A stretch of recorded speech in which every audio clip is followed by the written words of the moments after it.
ನಮಸ್ಕಾರ ವೀಕ್ಷಕರೇ, ಸಮತಾ ನ್ಯೂಸ್ ಕನ್ನಡಕ್ಕೆ ಸ್ವಾಗತ. ಹಿರಿಯ ಪತ್ರಕರ್ತ ಸಂಜೀವ್ ಕಾಂಬ್ಳೆಯವರ 22 ವರ್ಷಗಳ ಪತ್ರಿಕಾ ಸೇವೆಗೆ ಕೊನೆಗೂ ಸಂದ ಗೌರವ. ಹೌದು ವೀಕ್ಷಕರೇ, ಚಿಕ್ಕೋಡಿ ತಾಲೂಕಿನ ಹಿರಿಯ ಪತ್ರಕರ್ತ ಹಾಗೂ ಚಿಕ್ಕೋಡಿ ಶೈಕ್ಷಣಿಕ ಜಿಲ್ಲೆಯ ಸಂಯುಕ್ತ ಕರ್ನಾಟಕ ದಿನಪತ್ರಿಕೆ ವರದಿಗಾರ ಸಂಜೀವ್ ಕಾಂಬ್ಳೆ ಅವರು ಕಳೆದ 22 ವರ್ಷಗಳಿಂದ ಮಾಧ್ಯಮ ರಂಗದಲ್ಲಿ ಸೇವೆ ಸಲ್ಲಿಸುತ್ತಿದ್ದಾರೆ. ಪತ್ರಿಕಾ ರಂಗಕ್ಕೆ ಸೇರಿದಾಗಿನಿಂದ ಅವರು ಜನರ ಸಮಸ್ಯೆಗಳ ಬಗ್ಗೆ ಬೆಳಕು ಚೆಲ್ಲಿ ಸರ್ಕಾರದ ಕಣ್ಣು ತೆರೆಸುವ ಕಾರ್ಯ ಮಾಡಿದ್ದಾರೆ. ಮೂಲತಃ ಇವರು ಅಥಣಿ ತಾಲೂಕಿನ ಹುಲಗಬಾಳ ಗ್ರಾಮದವರು. ತಮ್ಮ ಪ್ರಾಥಮಿಕ ಶಿಕ್ಷಣವನ್ನು ಬ್ಯಾಕೂಡ್ ಗ್ರಾಮದ ಸರ್ಕಾರಿ ಶಾಲೆ ಹಾಗೂ ರಾಯಬಾಗ್ RVR ಪ್ರೌಢಶಾಲೆಯಲ್ಲಿ ಶಿಕ್ಷಣ ಪಡೆದುಕೊಂಡಿದ್ದಾರೆ. ಪತ್ರಿಕೋದ್ಯಮದಲ್ಲಿ 2007-2008ರಲ್ಲಿ ಕರ್ನಾಟಕ ವಿಶ್ವವಿದ್ಯಾಲಯದಲ್ಲಿ ಪತ್ರಿಕೋದ್ಯಮದಲ್ಲಿ ಸ್ನಾತಕೋತ್ತರ MA ಪದವಿ ಪಡೆದುಕೊಂಡಿದ್ದಾರೆ.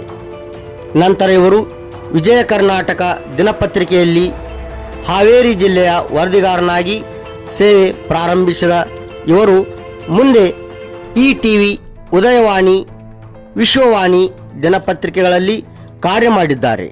ಈಗ ಇವರು ಚಿಕ್ಕೋಡಿ ಸಂಯುಕ್ತ ಕರ್ನಾಟಕ ದಿನಪತ್ರಿಕೆಯಲ್ಲಿ ವರದಿಗಾರನಾಗಿ ಕಾರ್ಯನಿರ್ವಹಿಸುತ್ತಿದ್ದಾರೆ.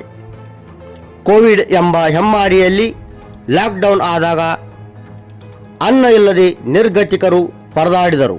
ಇವರ ಬರೆದ ವರದಿಯಿಂದ ಜಿಲ್ಲಾಡಳಿತ ಗಮನ ಸೆಳೆದು ಹಸಿದ ಹೊಟ್ಟೆ ತುಂಬಿಸುವ ಮಹಾನ್ ಕಾರ್ಯ ಮಾಡಿದ್ದಾರೆ. ಲಾಕ್ಡೌನ್ನಲ್ಲಿ ಮಾಜಿ ದೇವದಾಸಿಯರಿಗೆ ಸರ್ಕಾರ ನೀಡುತ್ತಿದ್ದ ಮಾಶಾಸನ ನೀಡಿರಲಿಲ್ಲ. ವಯೋವೃದ್ಧ ದೇವದಾಸಿ ತಾಯಂದಿರಲ್ಲಿ ಕೆಲವರು ಮಾರಕ ರೋಗಗಳಿಂದ ಬಳಲುತ್ತಿದ್ದರು. ಇವರು ಬರೆದ ಲೇಖನದಿಂದ ವರದಿ ಬಂದ 2 ದಿನಗಳಲ್ಲಿ ದೇವದಾಸಿಯರಿಗೆ ಸರ್ಕಾರ ಮಾಶಾಸನ ನೀಡಿತು. ಮಳೆಗಾಲದಲ್ಲಿ ಪ್ರವಾಹ ಪೀಡಿತ ಗ್ರಾಮಗಳ ಸಮಸ್ಯೆ, ಬರಗಾಲದ ಬವಣೆ ಹಾಗೂ ಸಾರ್ವಜನಿಕರ ನೂರಾರು ಲೇಖನಗಳನ್ನು ಬರೆದಿದ್ದಾರೆ. ಇವರು ಇಲ್ಲಿಯವರೆಗೆ ಸುಮಾರು 5,000ಕ್ಕಿಂತ ಹೆಚ್ಚು ವಿಶೇಷ ಲೇಖನ ಬರೆದು ಹಲವಾರು ಜನರ ಸಮಸ್ಯೆಗಳಿಗೆ ಪರಿಹಾರ ನೀಡುವ ಮಹತ್ವದ ಕಾರ್ಯ ಮಾಡಿದ್ದಾರೆ.